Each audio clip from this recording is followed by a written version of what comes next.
Heil og sæl kæru hlustendur og verið velkomin í hlaðvarpið með lífið í lúkunum.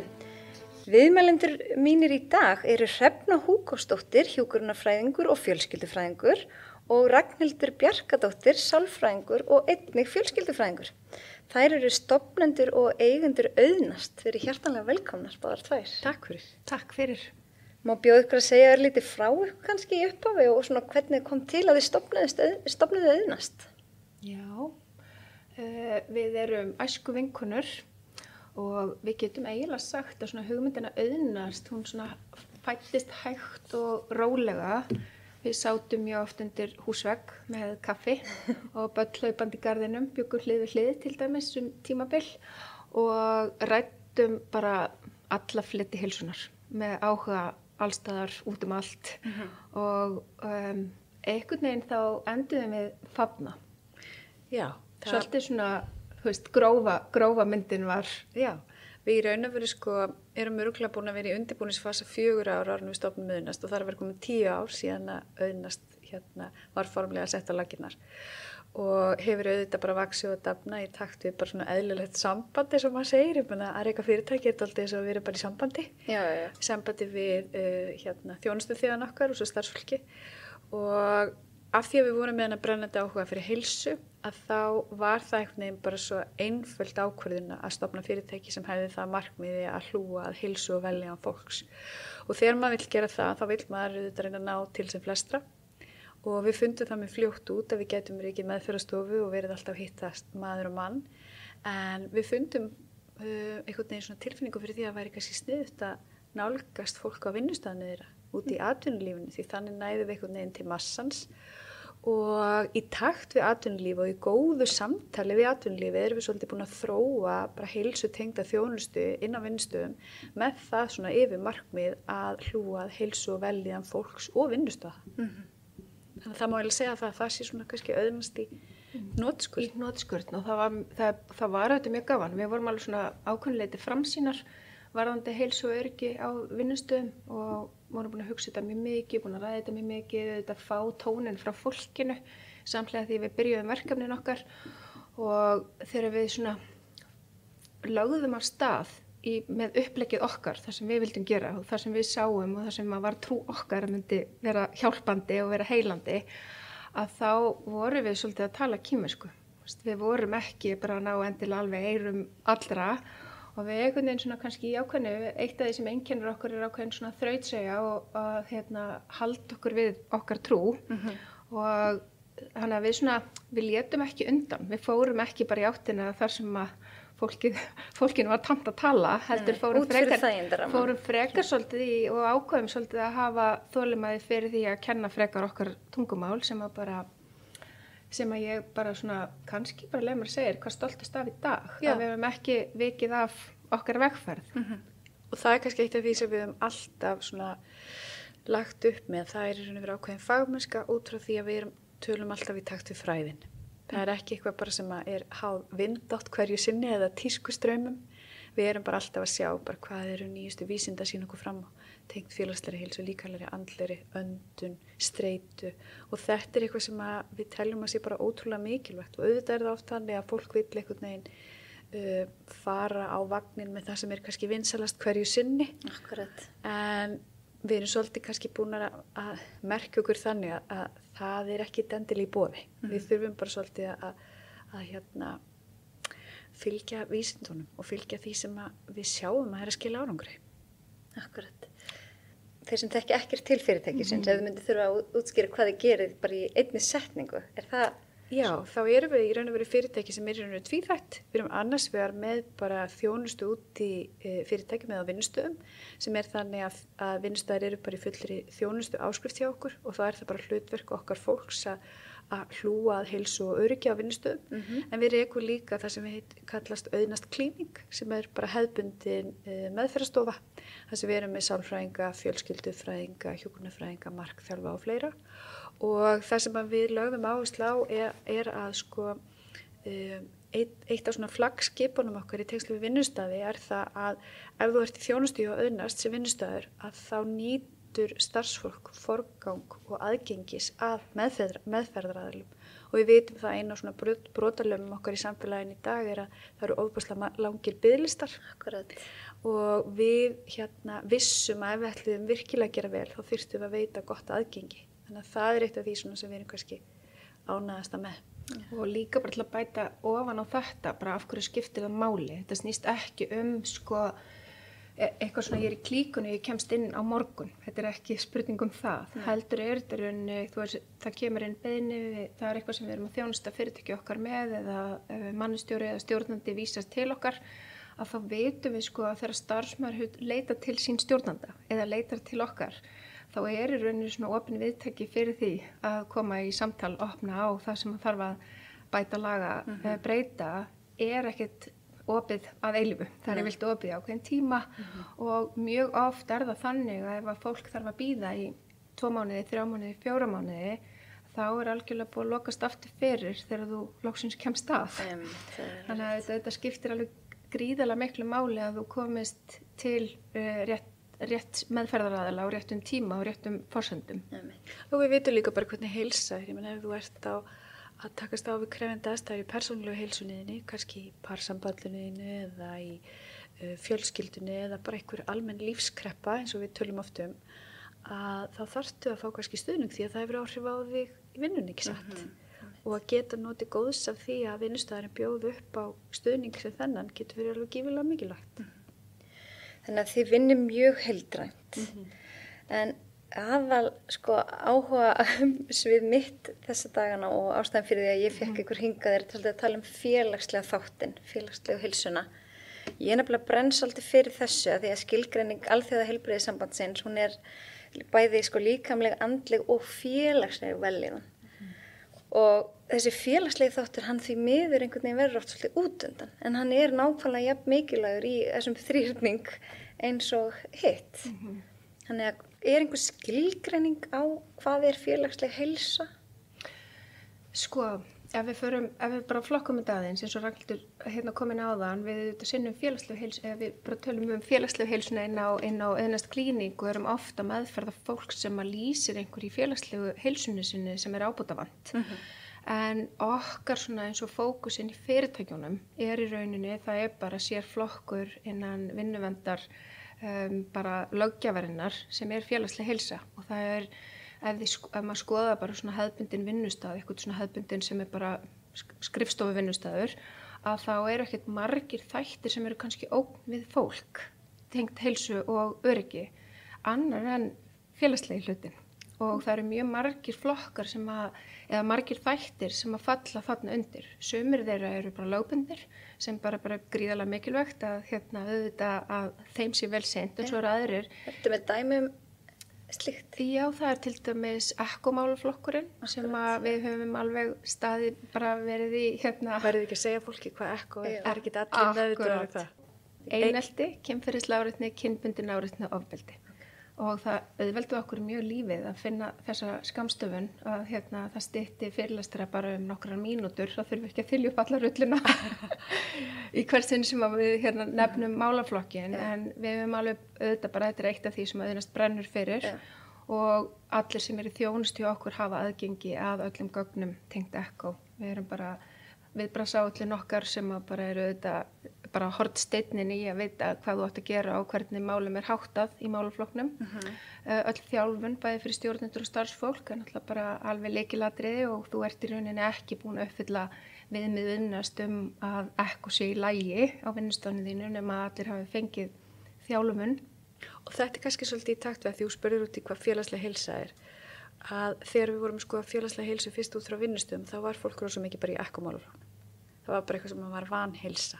En það sem við horfum svolítið á þegar við skoðum félagslega heilsu, það í raun og veru tvíþætt. Það annars vegar að félagslega heilsa skilgreind sem bara hæfni þín til þess að þekkja sjálfan þig í félagslegum samskiptum, að þekkja hvernig fólk hefur áhrif á þig og hvaða svona tilfinningar koma upp, hvernig þú ert svona læs á sjálfan þig í samskiptum og í félagslega umhverfinu. Þannig að það annars vegar svona það sem þú kannski einn berð skinnbragð á, það félagslega heilsan okkar og þetta samskipti mjög stór partur þar. En svo kannski eins og Hrefna kom inn á, þá félagslega heilsa líka félagslega umhverfið sem þú ert í hverju sinni. Já, svona samfélagslega ábyrgð. Já, og félagslega umhverfið í raun og veru margþætt í lífi hvers einstaklings. Það annars vegar félagslega umhverfið kannski bara grunnmengið þitt sem fjölskyldan þín eða fólki sem þú býrð með. Síðan getur það verið vinahópurinn, félagslega heilsa þar og svo getur félagslega heilsa verið á vinnustaðnum. Og við veitum náttúrulega í stærra samhengi sem bara tilheyra samfélagi. Og til dæmis mér oft gott að taka dæmum ef ykkur hefur farið á landsleik og við hlustum á þjóðsöngin í sami hvaða íþrótt við erum í, að þá finnum við svo sterkt á félagslegu heilsuna, að við erum svona einhvern veginn stolt og við tilheyrum. Og það í raun og veru kannski að tilheyra og hafa tilgang eru svona kannski grunnstoðir félagslegar heilsu. En til þess að ná því þá þarftu svolítið annars verið að þekkja sjálfa þig og í raun og veru að vera sífellt að meta hvernig umhverfið mitt í dag. Af því að við veitum það til dæmis að ef að fólki líður illa heima hjá sér og upplifir sér jafnvel ekkit örugt af því að það getur ekki treyst maka sínu fyrir einhverju eða það óörugt gagnvart því bara hvernig samskiptin eru við börnin eða eitthvað, þá verður þetta bara áhrif á líðan okkar. Og alveg svo við vitum, við sem sitjum inn í dag, að félagslega heilsa ekki fasti, hún hefur áhrif á alla þætti. Og sömuleiðis að við erum til dæmis að vinna með fólki sem að klíma við líkamlega sjúkdóma og mikla verki. Þetta verður það bara beina áhrif á félagslega heilsuna og andlega. Þannig að þetta væri kannski svona víðasta skilgreiningina sem við horfum til þegar við erum að skoða félagslega heilsu. En svo þess að Hrefna kemur inn á að félagslega heilsa var kannski svolítið svona óskrifa blaðin á vinnustöðum. Og hvað erum við að verja mörgu klukkutímum á dag á vinnustaðnum okkar með vinnufélögum og hvernig getum við réttlætt það að félagslega heilsa sé eitthvað sem að gerist bara í einhverju flæði alla daga. Þannig að það eitthvað sem að áhugi okkar, hann varð mjög mikill að svona hlúa að félagslega örygginu og alveg svo Hrefna kom inn á, það eru bara lögbundni þættir eins og ECHO, það eru líka lögbundni þættir að atvinnurekandi ber skylda til þess að vera með heilsueflandi úrræði eða skriflega áætlun með heilsuvernd. Þannig að það var svo einhvern veginn augljóst fyrir okkur að stíga niður fæti þar. Og kannski eins og okkur tamt að þá erum við rosalega oft fljót. Ég held ég hafi aldrei tekið á móti einstaklingi inn á stofu þar sem allt leikur í lyndi. Ég man bara ekki eftir einhverju að við komum og sagt, heyrðu Ragnhildur, ég ætla bara að koma hérna í fjölskyldumeðferð eða sálfræðimeðferð bara svona til að fyrirbyggja. Það bara ekki. Og þess að maður upp á teiningnum þegar kemur að félagslega heilsunni og sérstaklega samskiptum inn á vinnustað, að við erum alltaf einhvern veginn að grípa inn í þetta þegar allt komið í óefni. En það búið að vera aðeins sem betur fyrir erum að finna svona taktbreytingu þar. Já. Og það kannski svona framfara þróunin sem við erum svolítið að fá medaljur og byggar núna fyrir. Að í gegnum tíðina, ef að fyrirtæki hafa haft sambandi við okkur, það það út af einhverju. Það eitthvað alvarlegt búið að eiga sér stað eða við erum alveg að, við erum í mikilli klípu eða það allt í skrúinni.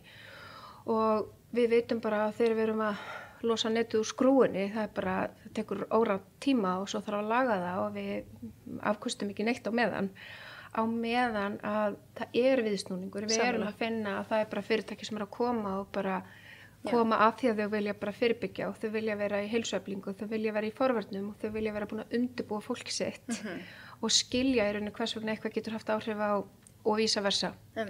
Og það líka mjög áhugavert af því að okkar hlutverk alltaf að, það svo auðvelt alltaf, við veitum hvernig það alltaf einhver fókuspunktur, samfélagið með eitthvað takt núna og það svo auðvelt að festast þar. Það líka svo auðvelt að festast í því að sogast hún í vandan sem við fáum upplýsingar En við erum alltaf, og það partur af því að vera ráðgefandi í félagslegri heilsu, að það okkar alltaf að heyra, ok, segðum við aðeins meira þessu, skoðum þetta, kortleggjum þetta, býtu hvaðan kemur þetta? Hverjir eru tengdir áhættuþættir? Hverjir eru vendandi þættir? Hvernig getum við komið í veg fyrir að þetta í sér stað? Af því að nánast og bara aftur að ECHO-nu, við sjáum að ECHO-málin þau kom ekkert úr tóminu. Það eru alltaf yfirleitt 2 til 4, 5 áhættuþættir sem við greinum í vinnuumhverfinu ef að koma til okkar ECHO-mál. Þannig að þetta alltaf hönd í hanska. Þú ert ekki með eitt stakan málflokk heldur tengist hann mjög mörgum öðrum. Og þessi ECHO-mál náttúrulega, hafa svo gífurlega áhrif á sko líðan starfsmanna sem að eða starfsmanna bara einstaklinga og þannig að það svo mikilvægt þessi áætlun sé til staðar. Nú veit ég dæmi þar sem áætlun var kannski ekki alveg meitluð í stein og þá þarf alltaf einhver að ryðja brautina og það svo erfitt. Og líka það sem að kannski svo áhugavert sko, af hverju óskupunum eigum að gera ráð fyrir því að við þurfum ekki að ræða hvers konar samskipti við viljum eiga. Því samskipti eru svona kannski stærsta birtingamynd félagslegra heilsu og yfirleitt að ef við setjumst niður og ræðum bara hvernig samskipti eigum við að gera, hvernig eigum við að byrja ábyrgð á dagsformin okkar, hvernig eigum við að byrja ábyrgð á þeirra streitan kannski sækir áður til dæmis á vinnustæði eða í umhverfi þar sem að koma svona fjórðungstímabili streitu eða streitu álag við hver einustu mánaðamótið eitthvað, að þá skiptir svo miklu máli við séum búin að ræða hvernig ætlum við að eiga samskipti. Því ef við gerum það ekki, að þá akkurat eins og við segjum, þá eru miklu meiri líkur á að við förum í eitthvað samskiptavanda sem að enginn kann svo að leysa úr og þá dettum við jafnvel inn í ekkomálaflokki. Það er náttúrulega mjög margt sem á ábyrgð einmitt stofnana og þá fyrirtækja að sko fræða eins og þið segið. En hvernig getum við sem einstaklingar sko tekið ábyrgð? Hvernig getum við haft jákvæð áhrif bara sem einstaklingar? Sko ef maður flokkar þetta bara svona svolítið einfalt, ef við bara lefum okkur að vera bara hérna í auðveldum hólfum, að þá snýst þetta alltaf bara að svona hvert topic hafi skýrt verklag. Þú veist, við þurfum að eiga verklagsreglur, við þurfum að vita hvert við eigum að leita og hver hefur umboð til hvers og bara hlutverkin séu skýr. Þú veist, við veitum að það bara skiptir gríðarlega miklu máli. Annars erum við í rauninni alltaf að treysta á bara innsæi og svona persónlega kannski happ og klappa hversu fær viðkomandi í að sinna einhverju. Þannig að annars vegar það verklagið og svo það mannlegi þátturinn sem Ragnhildur kom inn á áðan.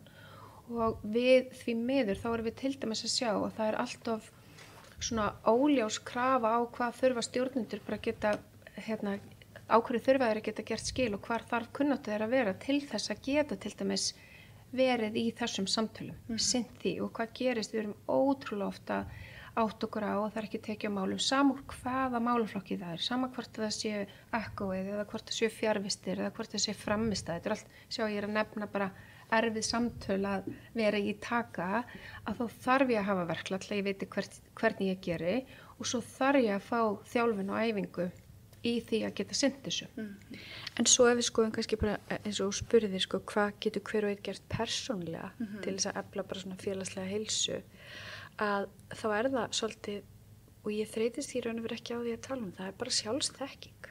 Við þurfum svolítið að þekka okkur sjálf og við erum alltaf að tala þessa félagslegu mettun og félagslega heilsa, hún festist oft í samanburði. Við fyrir að byrja okkur saman við, já, ég þarf að vera í þessum hjólreiðum og ég þarf að vera í þessum leikhúsklúbb og ég þarf að gera þetta og hitt og eitthvað. Og þá eru allt í einu búin að kannski missa sjónar á bara hvað félagslega heilsa fyrir mér. Þannig að sko í fyrsta lagi þarf hver og einn svolítið að gefa sér tíma og rúm til þess að átta sig á því bara hvernig sinni ég og metti félagslega heilsuna mín og líðan. Og hér það oft þannig að fólk segir, já, ég svo mikill introverti eða ég svo mikill extroverti og alls konar og til dæmis vinir eða pör, að mjög oft þetta þannig að það hallar á einn fyrir svolítið að fórna sinni félagslegri heilsu til þess að svona vera með makanum eða vinahóp með eitthvað. En við þurfum svolítið að skoða bara hvað gerir mér gott? Hvers konar samskipti gerir mér gott? Gera samskipti sem eru kannski svona yfirborðsleg þar sem ég bara að tala daginn og veginn en ég bara segja brandar og hafa gaman, finnst mér það gott og nærandi eða ég einn af þeim sem þarf alltaf að stökkva dýpið í samtölum. Þannig að fyrsta lagi að byrja á sjálfum sér. Út frá vinnustöðum að þá þarf hver og einn líka svolítið að byrja á sjálfum sér og hér eru við oft með svona föstu leikaraklubnar fyrir fólkið okkar. Kannaði dagsformið þitt, ef þú þarft að taka erfitt samtal í dag, veltið fyrir þér hvort þú sést hæfur í það í dag eða ekki. Ertu illa sofin? Ertu þá líklegri til að taka hlutinu persónulega? Klukkan 11:15, ég orðin ógeðslega svöng og akkurat. Hangry, já. Og líka sko, hvaða viðhorf hef ég almennt til fólk sem ég eiga samskipti við? Hef ég tilhneigingu til að trúa því að fólk vilji mig vel í samskiptum? Eða ég líklegur til þess að líta svo á þessu allir að ná sér niður á mér eða einhverjir vilji mér ekki alveg nógu vel og eitthvað svoleiðis. Þannig að svona túlkun mín og líðan hefur rosalega mikil áhrif. Og síðan í raun og veru, svolítið eins og við erum alltaf að tala að þegar kemur að félagslega heilsuna, þá þurfum við alltaf að skoða bara hvernig umhverfið okkar. Og þar getum við lagt rosalega mikið að mörkum með því að vera til dæmis bara jákvæði leiðtogi og þú ert ekki að vera stjórnandi til þess. Þú getur bara verið hvar sem jákvæði leiðtogi og bara hvernig velur orðræðið þína. Þetta sóknartækifæri eða þetta eitthvað sem alveg skelfilegt og glampað? Þannig að það alls konar svona hluti sem hver og einn getur svolítið lagt að mörgum, hvort sem inn í vinahópnum eða vinnustanum, til þess að hlúa þessari félagslegu heilsu. Nú veit ég að COVID hafði að mörguleiti erfið áhrif á marga og fólk einangraðist. En mér finnst sumt gott að koma út úr COVID. Er þið sammála? Já. Að því að það hægðist á samfélaginu og maður hafði alltaf einu andrými til þess að velja. Í fyrsta lagi þurfti maður ekki mæti í neitt semaklúbb eða hjólaklúbb eða þetta eða allt skilur, já. Og það svona, fólk fór svo bara hægt á stað að tíndi inn það sem maður gaf þeim meira og sleppti hinn. Og ég upplifði þetta allan að svolítið þannig. Við upplifðum þetta var náttúrulega mjög gaman að fylgjast bara með bylgjunum. Og það voru auðvitað nokkri sem voru bara mjög alvarlegu svona félagslegu svelti og voru bara í alvarlegum fráhvörfum af því að vera í kringum fólk. Yfir í það að fólki sem var bara rosalega ánægt með þetta og bara ég þurfti svo á þessu andrými að halda. Þannig að við vorum auðvitað með breiðan skala af kannski extrovertarnir á móti introvertarnir. Já, margir sem voru mjög þreyttir sem upplýða að þeir náðu aðeins að hvílast og bara náðu aðeins að hugsa og náðu aðeins að bara það minnkaði þetta áreitið á okkur. Svo þegar allt opnaðist aftur að þá byrjar það svona aðeins hægt en svo verður rosa sprenging og við á ákveðnu tímapunkti þá hittum við rosalega marga og það voru margir í mjög miklum, þau voru bara búin að missa úthaldið til félagslega samskipta. Þannig að í rauninni þolið okkar var kannski orðið minna og svo bara opnaðist allt og við vorum með mjög þreyttan hóp.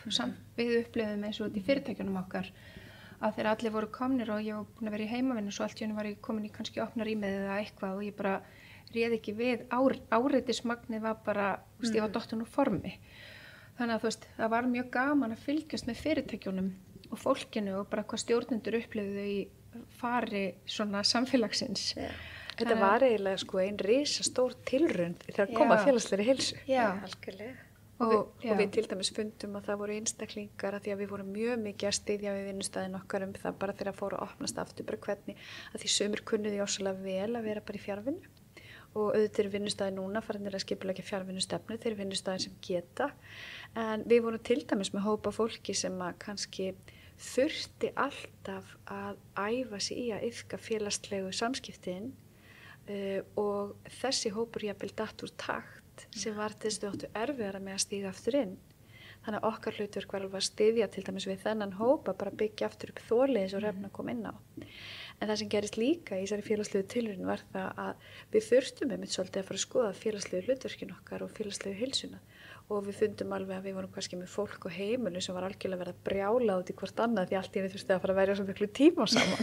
Það var alveg ótrúlega mörg hjónabönd sem fóru í gegnum endurskoðun og svo leið sem er bara gott held ég og gagnlegt. En þið sjáu það bara að leið og að verði breyting á félagslega umhverfinu okkar sjáu ég magna áhrifin sem það hefur. Já. Og við erum með þetta og það verða áfram og við erum alveg að finna núna og það er svona bara áhugavert að finna í hvað takt erum við núna. Þannig að þú veist, það er margt og mikið í þessu en það er alveg að þetta er svo frábær spurning hjá þér og bara við mjög þakkláttar að fá að koma að tala um félagslegu heilsuna sem við erum að starfa við alla daga og allt okkar fólk og allir í auðnast liðinu eru mjög uppteknir af þessu hugtaki. En þá er þetta svona tveggja arma hugtak. Þetta er annars vegar og við flokkum það kannski svolítið þannig. Það er annars vegar einmitt vinnustæðurinn og það sem að þarf alveg að huga þar og svo þetta hversdagslífið okkar, persónutengslin okkar og það er auðvitað alveg svona, auðvitað er mikill blæbrugðamunur á því, við erum mikið með verkferðlan það hvernig félagslega heilsan okkar er í hversdagslífinu okkar. En við gerum svo þótt grínaði því við erum náttúrulega mjög tengdar, þetta er vinnumakinn minn, Hrefna, en við erum alveg rosalega ólíka iðkun í félagslegri heilsu. Hrefna er rosa svona félagsvera og vill vera mikið á meðal fólks og er að klífa fjöll með stórum hópum og hún verður til dæmis alltaf að vera í hóp íþróttum. á meðan ég eins sko mikið nægjusum að vera ein með sjálfur mér, hreyfi mig ein yfirleitt í lyftingasal þar sem ég passa helst að mynda ekki augnsamband við fólk. Þannig að sko, og það hefur til dæmis mjög áhugavert, við tökum þetta oft sem dæmi, hvað við erum ólíkar í því að af því gegnum árin hefur bara þurft að læra, við þurfum að iðka félagslegu heilsun okkar og svo finnst mér skemmtilegast að hitta fólk kannski bara í litlum hópum og tala og alls konar sem að hún líka mjög færi. Hún bara kannski með svona stærra litróf þegar kemur að iðkunni félagslegri heilsu sko. En allt þetta byggt á þekkingun hvað ég veit af, hvað við vitum að er næringar þörfin okkar. Hvað hendar þér, hvað hendar mér? Já. En það eitt sem kannski líka gaman að nefna, að við tölum alltaf þegar við, menn ég held að séu allir sammála að næring, hreyfing og svefn eru bara, það tala vilt allir þessar grunn orku, svona stöðvar okkar og hvernig við hljóðum og hvernig við sinnum endurheimtinni, en þar eru við með tengsl sem fjórðaflokkin. Já, tölum alltaf. Og til dæmis svo starfslokunámskeiðunum sem við erum að halda, þá erum við að vísa í rannsóknir sem að sýna okkur bara forspor þáttur að langlífi, að það bara tengsl í nánastu umhverfi og bara almenn tengsl hafa bara ótrúlega mikið að segja. Akkurat. Og þá kannski komum við að einmanaleika. Er það kannski svona alvarlegasta afleiðing af neikvæðri félagslegri heilsu? Hvernig orðar maður þetta? Þetta náttúrulega eitt svona alvarlegasta einkenni. Þú ert í mjög alvarlegum einkennum og einkennin eru mjög mörg. Og þegar þú lýsir þessari tilfinningu einmanaleika þá ertu til dæmis yfirleitt með mjög mikið líkamlega einkenni líka. Og það er kannski líka sem svo áhugavert að fólk, við höfum kannski ekki endilega skilgreint til að tala hvað einmanaleiki er. Nei. Því mjög oft þegar fólk kemur til okkar og segir, já ég er ekki einmana, ég vinn í rosalega stóri deild og ég er með stóra fjölskyldu og ég á mann eða konu og ég er í stórum vinahóp, en fólk getur verið alveg gríðarlega einmana þrátt fyrir það. Vegna þess að það upplifir í raun og veru ekki þessi tengsl og það upplifir að það tilheyrir ekki. Hver er aðal ástæðan fyrir því? Það getur verið bara svo ótrúlega margt. Það getur náttúrulega verið úr ytri aðstæðum, það getur verið bara að ég upplifa ytri aðstæðum mínur einhvern veginn útiloka mig. Það getur auðvitað komið úr því að ég er á vinnustað í deild og ég finn að ég upplifi ekki að ég fái verkefni við hæfi eða ég finn að ég er ekki alveg ég fæ ekki áheyrna á eða þannig ég get upplifað mig til dæmis í vinnutengdum verkefnum í einhvers konar útilokun. Ég get auðvitað líka upplifað það í bara félagslegum tengslum mínum og bara í vinahóp eða í fjölskyldu eða einhvers konar þar sem að ytri aðstæður einhvern veginn útilokað að ég upplifi það, en svo auðvitað veitum við að svona innri ástæður eru mjög oft til dæmis streitan okkar. Við veitum að í streitu fasanum og þegar við erum komin svolítið langt inn í þann fasa, þá erum við í litlum tengslum við okkur sjálf og litlum tengslum við fólkið okkar. Þannig að og mjög oft erum við með það bara að hjálpa fólki að ná tengslu við sjálft sjá nýjanleik, eins og Hrefna kom inn á. Þess að grunnforsendin að vera í tengslu við aðra er að þekkja sjálfan sig og tengjast sjálfum sér. Þannig að þetta getur verið alveg svona, já, oft svona grunnforsendan. Já, og kortlagningin þarf alveg að vera svolítið vel markviss af því að, og þú þarft að skilja hvað viðkomandi er að tala þegar og stundum notar fólk auðvitað ekki orðið einmanaleika. Þegar lýsir allt öðrum hlutum en þú sem kannski meðferðaðarlega ert alveg farin að setja þetta orð á það. En hefur við eitthvað verið rannsakað varðandi áhættu þætti, er einhver kynjamunur, aldursmunur á þeim sem að...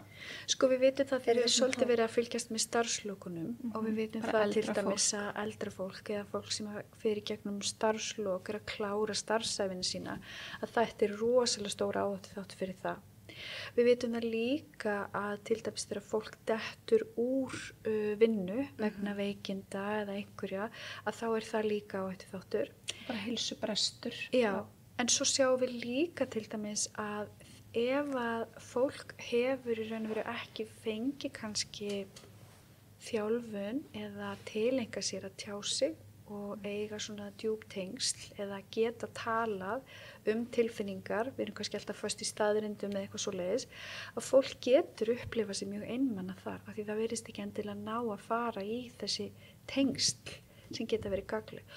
Og til dæmis sjáum við það mjög oft, til dæmis ef við förum aðeins inn í Auðnast klíník inn á meðferðarstofuna okkar að því að við erum nú báðar vanar að vinna svolítið mikið með pörum, að einmannleiki til dæmis mjög algengur og það hefur alveg verið skoðað þegar fólk ekki að ná í raun og veru að tala saman þannig að það upplifi að sé vera að hlusta og að það sé skilningur og stuðningur. Einmitt. Þannig að birtingamyndir og auðvitað, við sáum það alveg eins og í COVID, þá voru náttúrulega ákveðnir hópar sem voru útsettari fyrir því að vera meira einangrað, bara þeir sem þurftu heilsu sinnar vegna að vera í langan tíma mjög einangrað, að það, við erum alveg að sjá bara alvarlegar afleiðingar á þann hóp. Einmitt, og úlingar. Kannski líka, ég átti úlinga í COVID sem að voru einn var á fyrsta árin í framhaldsskóla, satt allan daginn í skrifborði í tímum og svo þurfti hann að læra heima, þú veist, var inn í herbygginu sínu, ég veit ekki hvað marga klukkutíma á dag, 8 tíma við skrifborðið, þú veist, þetta alveg þegar þú ert 16 ára, alveg svolítið krefjandi og fór síðan ekki að hitta vinnin eða mæta æfingar eða neitt eftir og þetta hefði örugglega ekki góð áhrif á marga. Það svona þreytst ekki á því að segja, sko, ég meina, sjáu þið þegar við getum ekki sinnt félagslega heilsunni, hvað þetta getur haft alvarlegar afleiðingar á okkur. Þá, enginn veit hvað átt hefur fyrir en mist hefur. Akkurat, já. En svo náttúrulega þessi samfélagslegi taktur og við höfum alveg, og þetta mikið verið að velta fyrir okkur bara, þú veist, ég veit ekki hversu margir stjórnendur ræða við okkur bara, veist, hvernig eigum að hvað með fjarvistirnar, af hverju er fólk að detta út núna, af hverju var það ekki áður, hvernig eigum við að sportna við, hvað það sem fólk þarf og við veist, það þetta áreitismagn, við erum öll sammála áreitismagnið í dag allt annað en það var. Mjög mikið. Og bara minnið okkar, það ótrúlega áhugavert að fylgjast með hvað við munum í dag, bara svona heilt yfir, hvernig við bara þekkjum andlit hvors annars, hvort að staldra við hvort við munum nöfn. Menn ótrúlega margir sem eru bara að glíma við það að mun ekki nöfn neinna sem að nema bara sinna nánustu líku við, sko.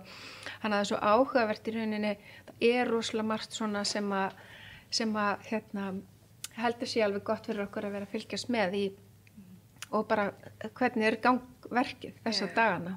Og það einmitt góði punkt, svona áhættu þættir við bara tengsl og tengslamyndun. Bara að skoða, ég meni ég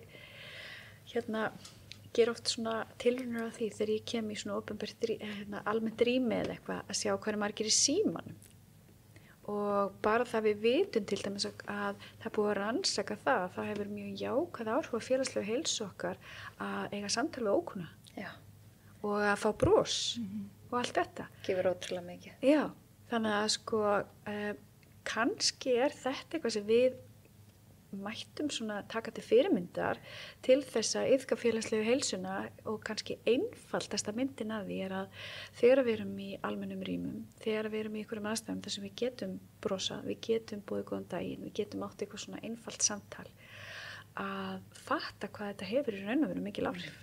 Ég verði eiginlega að taka eitt dæmi, ég er búin að segja þetta nokkuð sem ég veit ekki hvort það Ragnhildur viti, ég tekið þetta dæmi að þetta var bara núna í vor og það var alveg mikið ákvör í vor, bara svona klára veturinn og bara skemmtilegt og nema hvað að við sittum, skrifborðin okkar eru svona móti hver annari og Ragnhildur að fara heim og hún segir aftur mikið eftir og ég segi svona, ég þarf að klára þetta, ég á örugglega svona klukkutíma og ég segi svona, ég þarf alveg að taka á hún stóra mín, ég er alveg orðin smá lúin og við erum yfirleitt bara mjög meðvitaður hvernig við erum bara þreyttur og hvernig við þurfum að hvíla okkur og eitthvað svona og og Ragnhildur segi svona, já ok, svo fer hún fram og kemur búin að skera ávöxt í skál fyrir mig.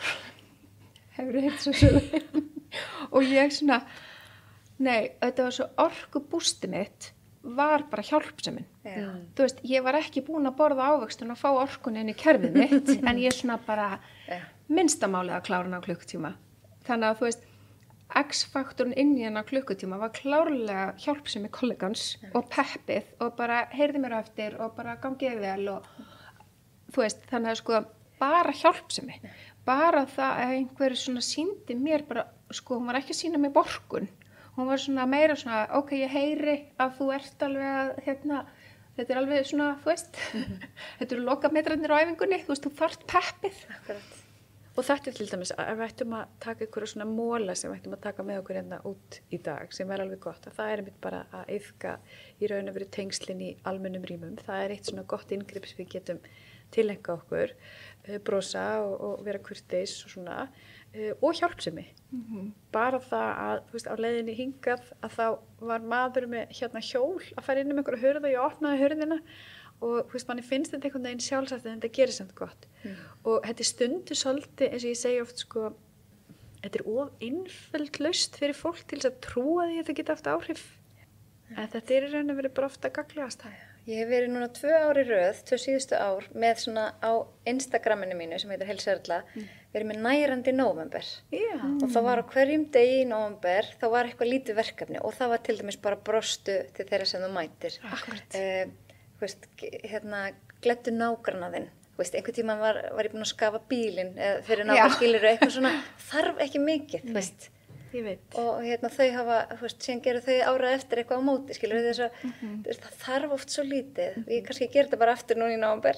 Já, klárlega. Og auðvitað verður með í liðið þar. Já, geggjað. Alveg klárlega. Geggjað. Og svo er annað varandi símana, af því að þið voru að tala um að vera ekki í símum og hvað fólk svona bara sekkur onni og kynnist ekki. Ég vann sem flugfreyja nokkur ár og þar er náttúrulega ekki, að þá var ekki Wi-Fi í vélinni, þú veist, þegar ég var að vinna þarna. Þannig að við urðum að tala svo mikið saman og það var svo gaman. Það kynnast allir svo vel og ég held að það sé eitt af því sem er svona geggja við þetta starf, hvað maður kynnist fólki vel. Þú veist, eins og að leiðinni heim úr Ameríkuflugi, þegar allir farið þegar þið sofnaðir, þá hefur kannski 3 klukkutíma til að spjalla einhvern sem þú þekkir ekki. Og þetta er svo einstakt. Það er eitthvað sem gerist og ég á svo mikið að góðum vinum og vinkonum núna sem ég kynntist þar að því að maður fyrir að tala einhvern veginn miklu dýpra, það er enginn í símanum. En þarna er eitt líka sem er eitt af svona kannski topikunum sem við erum mjög upptekin af og tölum mjög mikið um. Ok, ég er mjög spennt hvað ætlar að segja. Áhugasemi. Akkurát, ég var að hugsa það. Áhugasemi. Já, bara, þú veist. Bara áhuga við erum á bara, fólki. Hafðu áhuga, verðu forvitin þú veist, makan þín, vinkonu þína og hérna, ég er búin að vera svo heilluð af að þekkja margir Unu Torfa og ég elska lagið hennar þar sem eru allar spurningarnar. Ég man allt í henni ekki hvað það heitir. Nei, en ég hvet fólk til að hlusta það. Ég hvet fólk til að hlusta það og bara, þú veist, ef þú átt til dæmis maka, farði yfir allar spurningarnar í laginu, spurði makaðin. Ég veist að þú farið fullt af skemmtilegum. Þannig að áhugasemi og forvitni af því að, þú veist, í okkar skilningir forvitni jákvætt. Alveg eins og við töluðum hérna áður við byrjum. Ég flokka hvatvís alltaf sem jákvæða. Já, áður en að við fórum að taka upp. Já. Svo podcasti kom til því að ég er svo hvatvís. Já. En sko það er til dæmis þriðji svona mólinn sem maður getur tekið út með sér og það er eitt af þess að við sjáum líka sem tekist félagslega heilsunni. Að það er sko að maður þarf að æfa sig. Maður þarf að æfa sig að hlusta. Og að hlusta á umhverfið, hlusta á fólki sem er í kringum hann. Vegna þess að það er svo skrítið einhvern veginn hvernig samskiptaformið okkar hefur þróast að við erum alltaf að bíða eftir því að hinn klára að tala svo við getum fara að svara. Áhugavert. Og við erum farin að hlusta kannski svona 20% og grípum eitthvað orðið eða eitthvað frásögn sem að við tengjum við okkar reynslu og við einhvern veginn fáum svona innbyggða þörf til þess að koma okkar sjónarhorni eða okkar reynslút sem er alveg frábært líka en það besta sem við til dæmis gefur fólki er óskipta athygli. Og það er bara eitt af mikilvægast. Ég meina þess vegna finnst fólki oft svo notalegt að koma í tíma og það er margir sem koma á auðvitað klíning bara svona með reglulegu millibila því þeir fá bara óskipta athygli klukktíma. Og bara ef að hlustundur myndu bara skanna yfir daginn sín núna og hugsa bara hvað er ég búin að fá óskipta athygli frá einhverjum í kringum mig oft í dag eða jafnvel hef ég fengið óskipta athygli í dag. Og það er ótrúlega gaman, það er svo góð æfing við ef þú hlustar á það sem einhver er að segja þér. Í staðin stoppa þig á, í staðin fyrir að fara að deila þínu, spurja eina spurningu út í það sem viðkomandi var, fá einu lagi dýpra, þú kemst einu lagi dýpra í samtalið. Já, ég mæli með því. Verkefni dagsins fyrir alla sem eru að hlusta. Já. Má ég koma með eitt svona lokum, af því að okkar misjón er alltaf svolítið svona að boðskapurum berist til margra og það er kannski bara aðeins til stjórnanda. Bara ef þú ert einstaklingur sem ert búin að vera að hlusta, ert að velta fyrir þér, ert stjórnandi til dæmis, sami hvað myndað er. Í rauninni bara aðeins bara hvernig horfir félagslega heilsa við þér og þínu vinnustaf. Hvert er hlutverk þitt sem stjórnanda, hvernig tryggjur félagslega heilsu, í hvernig eftirlitshlutverki ertu, þekki hvað ég á að fylgjast með. Þannig að aðeins svona nýtt í þann hóp. Já, mér líst vilja. Og svo, nei, Ég veit ég vinni náttúrulega mikið með fyrirtækjum, en ég var að hugsa þennan hóp sem að hefur dottið út af vinnumarkaði. Þetta er náttúrulega hópu sem að í bara mikilli áhættu að einangrast. Já, en þetta líka hópur sem við fylgjum vegna þess að fólk náttúrulega bara leitar til okkar og svo leiðis. Þeir sem hafa dottið út af vinnumarkaðnum, hvað er fyrsta skrefið fyrir þá í átt að því að bæta sína félagslegu heilsu, félagslegu stöðu, auka félagslegt öryggi? Mjög góð spurning. Sko, mér langar alveg að spóla næst í, þú veist, ef maður skoða bara þá sem eru dottnir út, og þá erum við náttúrulega alveg með, við erum virkar orðið flestum kunnugt, bara orðið rótgróið, kerfi sem að heilt yfir er bara farið að, held ég, að fungera vel og bara er að sinna ákveðnum hópið þarna. Það eru þetta ekki allir sem falla undir það. Það eru þetta gríðarlega mikilvægt bara að þú ert með heilsufarsvanda að þú sért í öruggum höndum, að þú sért hjá réttum sérfræðingum, þú veist að hverju verða að vinna, að þú metir auðvitað bara, ok, hversu stór til dæmis partur af félagslegu heilsunum minni var vinnan mín. Þetta er eins og með starfslokkin. Hvað þarf ég einhvern veginn svona, hvar þarf ég að fylla upp í og hvar er tómarúm? Þannig að, og þannig eru auðvitað einn hópur sem er svona kannski ákveðið feimin við erum mikið að vinna með það að við viljum, þú veist, við vitum að virkni er það sem skiptir hvað mestu máli, parsleg virkni sem gengur í takt við þann einstakling sem bara ræðir, þannig að komast út úr því einhvern veginn að stýra virkninni í samræmi við hvað öðrum finnst að ég vera að gera. Við erum ennþá að mæta fólki sem þorir ekki að senda myndin á samfélagsmiðla af því að það er í göngu en það er í veikindaleyfi. Við viljum að fólki sé í göngu. Við viljum að fólki sé og við þurfum að treysta því bara að fólki sé að gera það sem gerir þeim gott og sé partur af meðferðinu og bataferlinu. Þannig að þú veist... Og líka kannski, þú veist, að því þetta er náttúrulega rosalega stór hópur þannig að maður kannski svara svolítið almennt. En í fyrsta lagi kannski, og það kemur stundum inn á stofunum til okkar þegar fólk er jafnvel dott út af vinnumarkaði, jafnvel kannski búið til að hafa kosið það, þá sumir lifa með skömm, gagnvart því, einhvern veginn að þeir sé ekki í þessu félagslega umhverfi þar, en eru jafnvel bara nægjusamir og ánægðir. Svo getum við verið með fólk sem dettur út af vinnumarkaði og upplifir sig einangrað, og þá erum við oft líka bara að hjálpa fólki fyrstilega kannski bara sættast við núverandi stöðu og læra svolítið á sjálfa sig og leyfa bara þessum tilfinningum að koma på yfirborðið, hvort sem það heitir einmannaleiki eða hvað sem er. Og síðan einmitt út frá því að þá getur maður svolítið farið að vinna með eins og Hrefna segir að finna út bara á hverju þarf ég á að halda. Vegna þess að félagslega heilsan vil ég meina, auðvitað líkamlega heilsan mjög sterk þar inni líka, en félagslega heilsan er þannig að við erum oft ekki að skoða hvað við þurfum á sjálf að halda. Við erum einhvern veginn bara alltaf að detta í samanburð. Þannig að ég, þú veist, að fá eitthvað svona fagaðila sem þú getur speiklaði við eða vinið eitthvað sem þú treystir og svolítið koma orðræðinu upp á yfirborðið, á hverju þarf ég á að halda, hver eru mín fyrstu skref og svo bara réttilega eins og Hrefna segir að fara inn í virknina og allt þetta, það hjálpar manni. Mér finnst í mörgum samtalum sem ég hef átt þá kemur einhvern veginn alltaf fram að Ísland sé, við erum með meiri hjarðhegðun en kannski hinn Norðurlöndin og við erum svona, er við verðstödd, er meiri streita, Ég get ekki svara því, en svona bara kannski landfræðilega og stærðarlega þá er það kannski bara, það er auðvitað ein útskýringin. Við erum mjög smá og við þekkjumst nánast öll, og það bara, þú hverfur síður í fjöldan og stundum er það kostur og stundum er það galli, skiljið. Þannig að það er auðvitað bara í rosalega mörg horn að líta.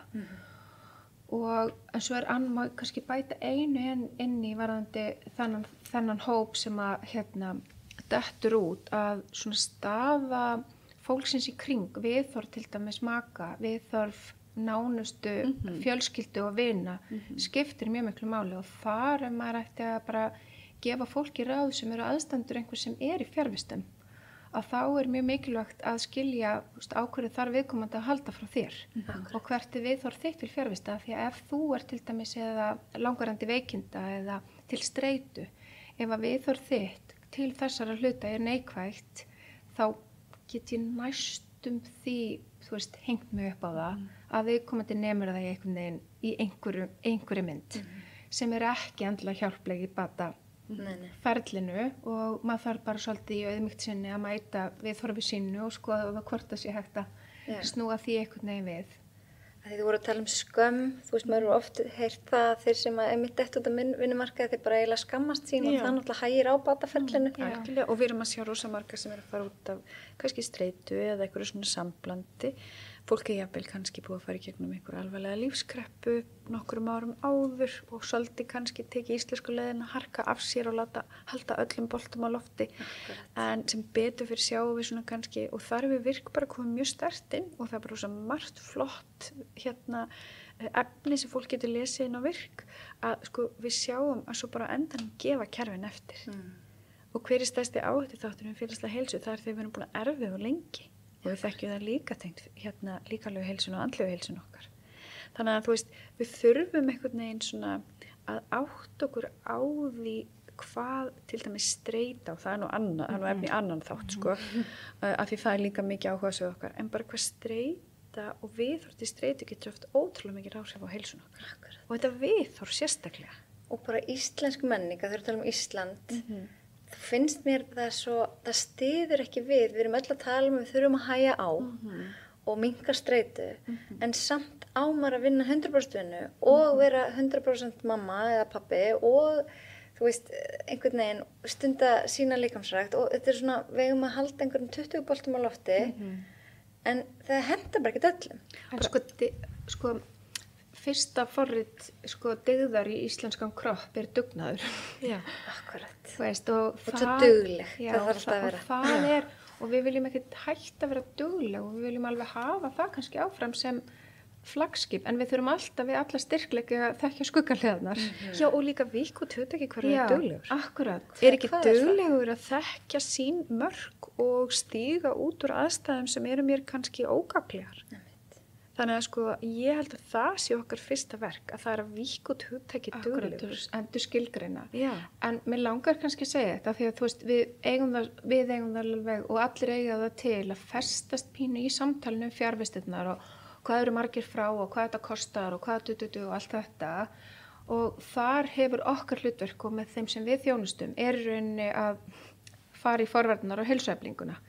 Hvað við vitum að lykillinn til þess að koma í veg fyrir langtímafjarvistir til dæmis að einstaklingur og stjórnandi þekki sig og stjórnandi geti gripið inn í þegar hann fer að sjá vísbendi og þú trúir ekki hvað oft sem við eigum samtal við stjórnendur tengt fjarvistun starfsfólks og við komum til að segja bara að þetta kemur ekki óvart, þetta eitthvað sem að ég held þetta myndi jafnvel gerast fyrr.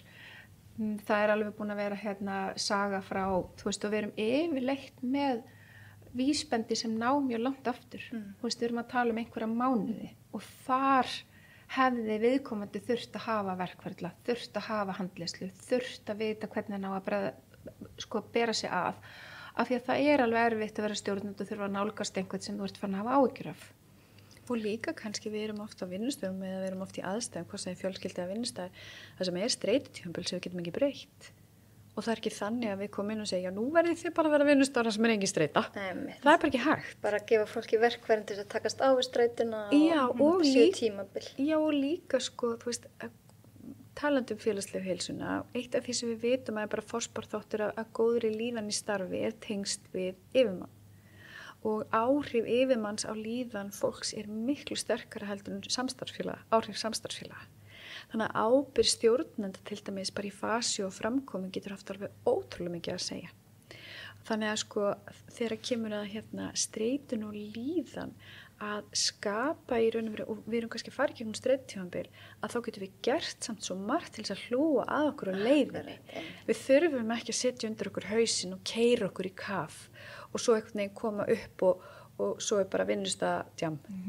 Skilurðu, það hægt að gera svo miklu meira og það var ótrúlega gaman. Við fylgdum vinnustað síðasta vor sem var ekki farið gegnum mjög krefjandi streitutímabil og þar voru stjórnendur algjörlega meðvitaðir það að líkamlega, andlega og félagslega heilsa ætti að vera í forgrunni til þess að verkefni myndi klárast og við settum bara upp prógram, bara hvernig gerum við þetta með bestu mögulega hætti.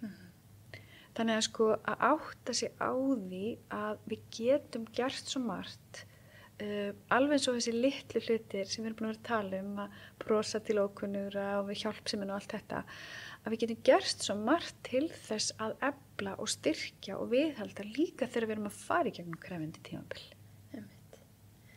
Mér langar svolítið að enda á að ræða sko börn, af því að ekki mikilvægt að byrja strax bara eins snemma við getum, bara í leikskóla og svo grunnskóla að fræða þig þennan félagslega þátt og hvað hann mikilvægur. Sjáu þið eitthvað hvernig væri hægt að koma því að bara strax í skólum?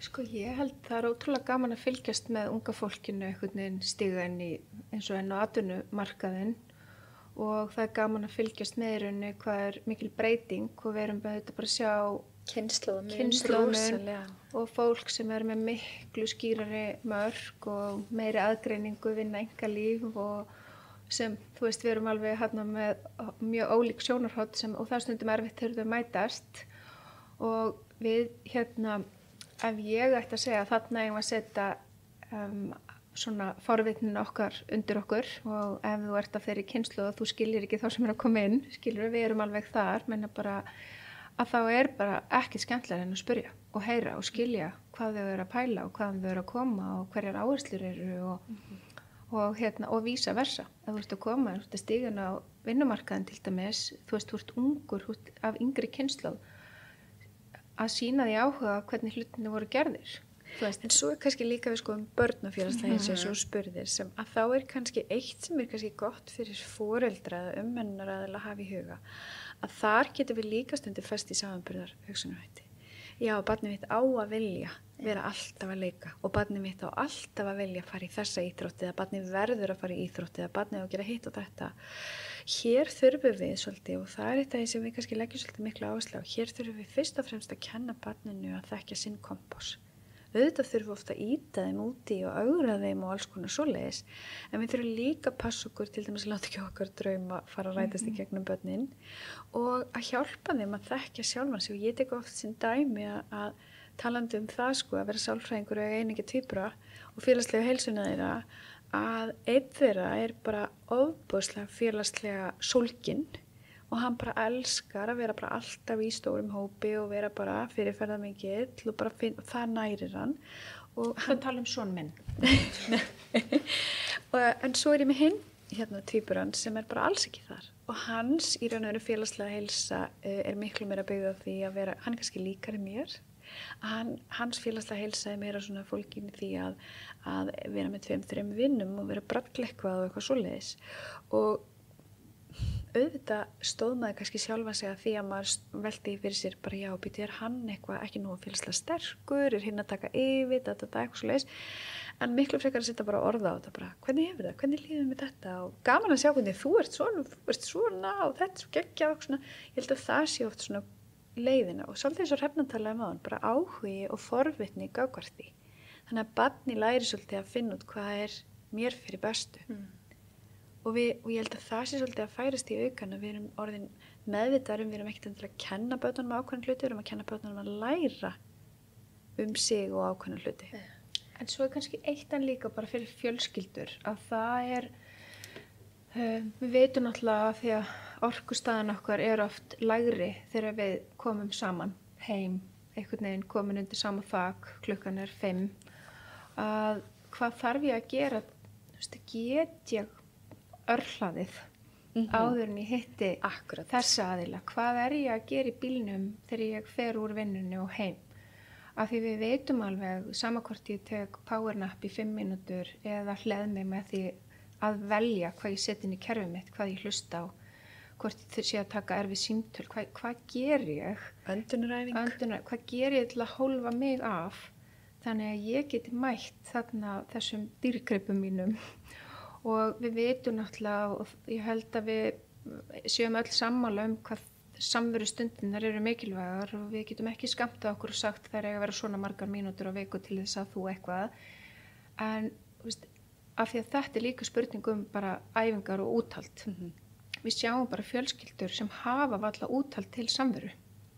Hvorki einstaklingarnir við erum ekki í þjálfun að vera með í þessum félagslegu tengslum og þá þarf maður líka kannski bara aðeins að skoða á sjálfum sér, já, við hefum aðeins dottið af vagninum þarna, ok, hvernig ætlum við, ef þú veist, fjölskyldur alls konar samsettar og auðvitað er rosalega misjafnt, þetta eins og með samsettu fjölskyldunar, þú veist, hvernig bara þessi að sinna þessum börnum og þessum og svo stundum eru vel samskilið, þannig að kortleggja sig þarna vel, bara þannig að við svolítið leggjum til kortlegningu í félagslegu heilsu fjölskyldunar líka. Já, svo eru nú þessi blessuðu raftæki ofta að trufla, ég finn sjálf að ég er oft með samviskubit ef ég er að skrolla í símanum og sonur minn er að tala við mig og ég er ekki að gefa honum óskipta athygli, þú veist, og maður þarf svona að ég verð að klára þetta, en ég skal koma að tala eftir smá, en samt er þetta alltaf, og ég held að því miður eru líka margir sem er ekkert á spís, þau bara skrolla og það er bara mamma, pappi. Það er alveg rétt. Þá upplifa þau kannski að þau nenni ekkert að tala við mig, þau vilja bara horfa á tækið. Og líka þessi spurning, sko, hvað horfist oft í augu?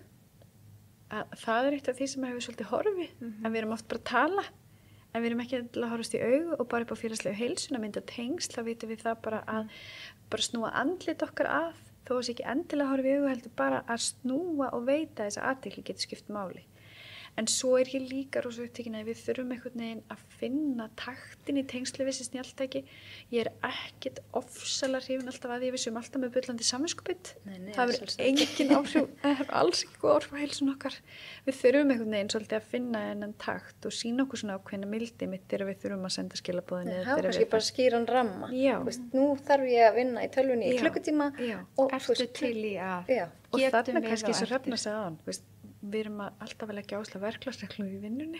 Við þurfum kannski líka að vera með verklagsreglur heima, sko. En ég pínu ágjur á úlingum, af því að mér finnst orðið svo mikið, sko, þau tala svo sjaldan saman, þannig að hinn svari strax, bara svo við erum að gera. Þau eru meira að senda myndskilaboð, talskilaboð, þá hafa þau alltaf smá umhugsunartíma sem er svo sem líka alveg gott og svo sendir hinn tilbaka. Er þetta góð þróun? Ég held að tíminn verði svolítið að leiða það í ljós. Við höfum svolítið, þú veist, ég var ekkert að lesa eitthvað, það voru að skrifa endalausa greinar þegar sjónvarpið kom eða þegar vídeótækin kom og maður gæti fara að lega vídeótæki heim, að nú væri bara út æskuna. Nei, menna það var þannig, menna bækur voru frá djöflinum á sumrin á Íslandi, menna þú veist, það er bara ekki droslega langt síðan. Það bara voru mjög alvarlega truflandi.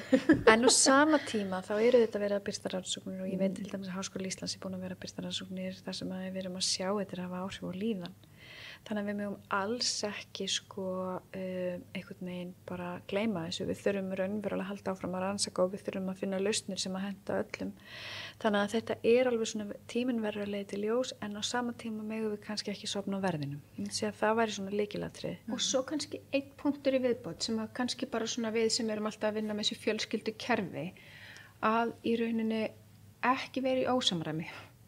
Ekki skamma barni fyrir að vera í símanum þegar þú ætlar að tala við það en svo nær það ekki sambandi við þig. Þú veist, kortlegðu aðeins, þú veist, af því að þarna eru við þetta, það eru ekki góð skilaboð og þá getum við frekar rætt aðeins svona formið af því hvað við þurfum að gera ef þú þarft að klára eða annað. Og svo eru þetta bara aftur af áhugaseminni, bara sýna barninu áhuga, hvernig finnur einhverju besti vinur þinn? Þú veist, hvað er það í samskiptunum sem þú átt á internetinu, í myndskilabóðunum, eitthvað, er það því að þið talið svona oft saman, þú veist, þið fáið eitthvað nefnum við ef þið spyrjið. En þá þarf maður auðvitað að spyrja einlægt og af áhuga og ekki með, kannski viðþorfið að ég hef einhvers konar neikvæða skoðun á því hvernig samskiptin ykkar eru, skilja. Já, eða fyrirframgefna skoðun að samtali eigi að vera hálftíma ofsalega gefandi og innihaldsríkt. Kannski er það bara 30 sekundur og þú ert að taka fyrsta skrefið. Það skiptir oft líka miklu máli. Við gerum stundum grínaði að við erum einhvern veginn alltaf í svona ákveðnum uppeldisfasa, hvort sem það eru foreldrar eða börn eða stjórnendur á vinnustöðum eða hvernig sem það er. Við þurfum alltaf bara svolítið að átta okkur á einu og það er kannski eitt sem skiptir mjög miklu máli að ef að hljóð og mynd fer ekki saman, ef við segjum eitt og gerum annað, að þá það sem við segjum það er eiginlega bara týnist, sko. Þú gjaldfeldir það sjálf. Við þurfum öll að líti í einn barm. Og þá komum við aftur að þessu með lífið í lúkunum. Já, akkurat. Við erum með okkar heilsu í lúkunum, en við þurfum líka að sína samfélagslega ábyrgð náttúrulega, það er það sem það snýst Sko, það með því að vera fyrirmynd. Já, en það sko, ég held hvert og eitt okkar þarf alltaf átt að segja á því í sínu hlutverki hver smitáhrifin af mér eru. Og ég sem bara vinkona hef miklu minni smitáhrif heldur en ég á kannski undirmann minn. Og ég hef líka mjög mikil áhrif á börnum mín, skiljiði. Og þannig að þú veist, sko, ég ber ábyrgð á mér en ég þarf að áttum á hvaða vísbendingar og hvað skilabóð ég er að senda frá mér og það er auðvitað misjafnt hversu næmt fólk er á skilabóðum frá mér en við erum. Samskipti eru yrt og óyrt þannig að en svo kannski eitt sem er svona partur af viðhorfi sem hefur hjálpað okkur mjög mikið bara í allir okkar vinnu samankorta sem er fjölskyldum í meðferðin aðeins klíník út á vinnustöðunum ég hef bara ég hef aldrei eitt barn sem vill ekki vera besta barn foreldri sinna. Ég hef aldrei eitt foreldri sem vill ekki vera besta foreldrið. Ég hef aldrei eitt starfsmann sem vill ekki vera góður starfsmaður og ég hef aldrei eitt stjórnmann sem vill ekki vera góður stjórnandi. Það er innbyggt í okkur. Þannig að en svo er bara misjafnt hvernig þekking, hvernig reynsla, dagsform, allt þetta er að skila sér og spila saman. Við viljum yfirleitt oftast standa okkur vel, sko. Er það ekki bara góða lokaorð? Jú, ekki. Það var mjög gott spjall. Takk kærlega fyrir að koma. Takk fyrir að bjóða okkur.